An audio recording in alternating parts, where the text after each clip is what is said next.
Welcome back to the Dare to Be Great, Dare to Be You podcast. My name is Sean Langwell, and I am your host. And we are making our way through. This is part two of making our way through today's the day. Inspiration, encouragement, and wisdom to overcome mental blocks and live a happier, more productive, and fulfilling life one day at a time. We're going to cover three chapters today: Addicted to Worry, Never Enough, and Someday I'll.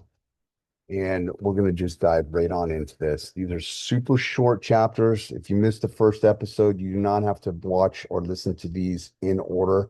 But the basic gist is they're small snippets of daily inspiration that you can begin to incorporate and integrate into your life and practice a little bit here and a little bit there until you start to feel the change that happens in your life.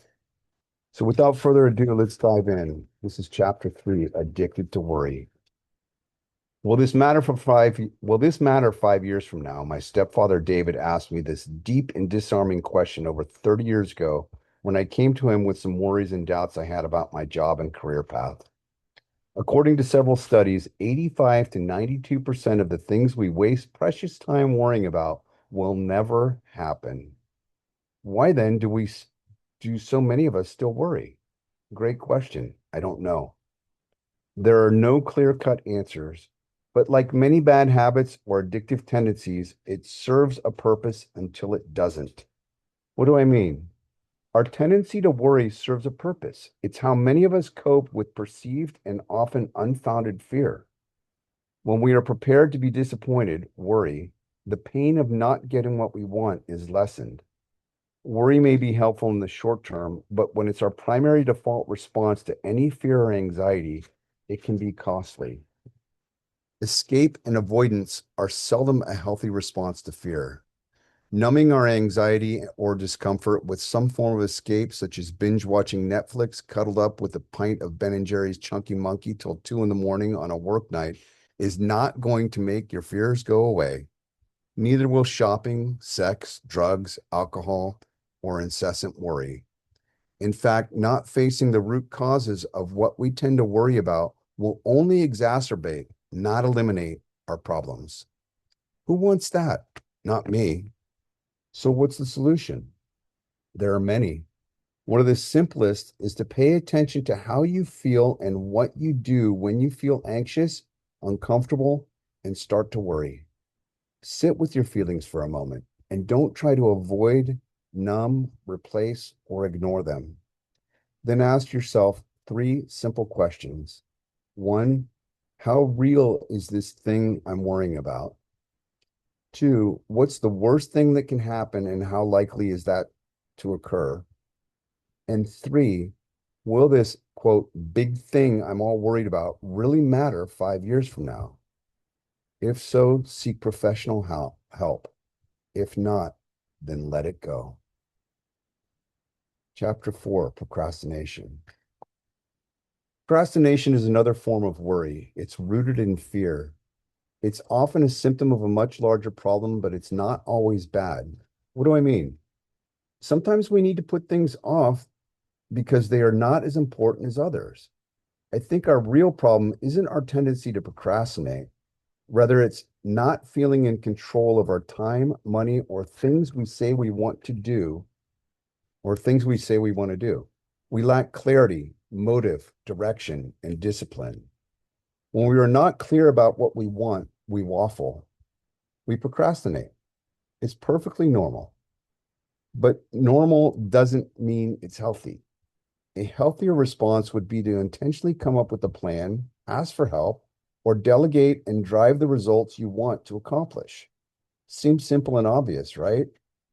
Unfortunately, too many of us pretend to be ostriches, hiding our heads in the sand rather than having the guts to make meaningful decisions to take control of our own future.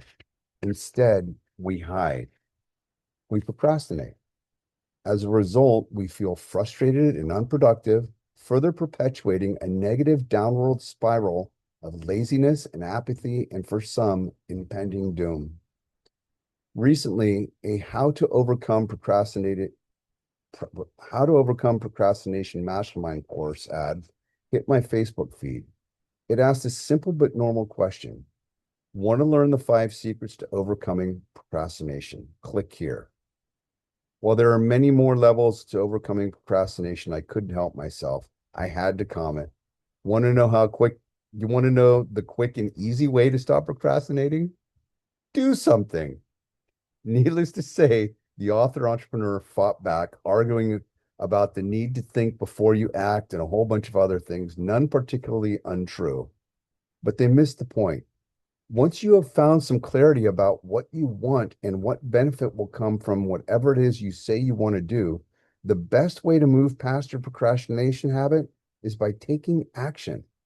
In short, stop overthinking every decision and get to work. Chapter 5, Never Enough. It's sad to see people with great skill and passion self-destruct when faced with something new or uncomfortable, or worse, to stay where they are playing their favorite head game, Never Enough, or similar games, If Only, Someday I'll, I Wish I Woulda. Newsflash, in the beginning of anything new, we all suck. And the sooner we accept that fact, the sooner we can start focusing on finding the courage or willingness to face our inner critics. I know this may sound harsh, but how many times a day do we succumb to the itty bitty shitty committee between our ears? We know the voices, the inner critics with their incessant chatter, who survive and thrive on the nonsense we feed them. Every self deprecating thought, excuse, or false rationale that we tell ourselves about why we aren't good enough, smart enough, thin enough, rich enough, young enough, etc., ad nauseum, ad infinitum, at some point, if we are to break free from this insidious cycle and bad habit, doesn't it make sense that we'll need to do something different? But what? I don't know what it is for you. For me, it's getting sick and tired of letting fears control who I am and what I want to be or do. It may seem totally obvious to some, but the quickest and most effective way I know to break free from the handcuffs of my own fears, doubts, and insecurities is to first recognize them when they pop up, to sit with my uncomfortable feelings for a bit. Then ask myself, how badly do I not want to be controlled by my inner critics? And more importantly, what am I going to do about it? Ouch, I know, but it's true. Somewhere in this process, I usually find a reason and motivation to feel the fear and take a chance on me anyway. When I do, something magical happens, almost instantly. Whether I succeed or fail, I quickly discovered that I can. All I have to do is be willing to do something differently and not get hung up on the results, getting what I wanted immediately. When I find the courage to take action and let go of my attachment to the outcome, I win every time. And my confidence skyrockets because I am no longer a prisoner of my own limitations. Practice this process of awareness and new action. I can almost guarantee you will feel better when you do. Chapter 6, Someday I'll. When I published my second book, 10 Seconds of Boldness, I had several friends reach out to me and ask how I did it. They had books they wanted to write too, but didn't know where to start. At first, I wondered why they would be reaching out to me. After all, I'd only written 2 books. My wife has written more than a dozen. Then it occurred to me, I did something they hadn't yet. I had moved from Someday I'll to I'm glad I did.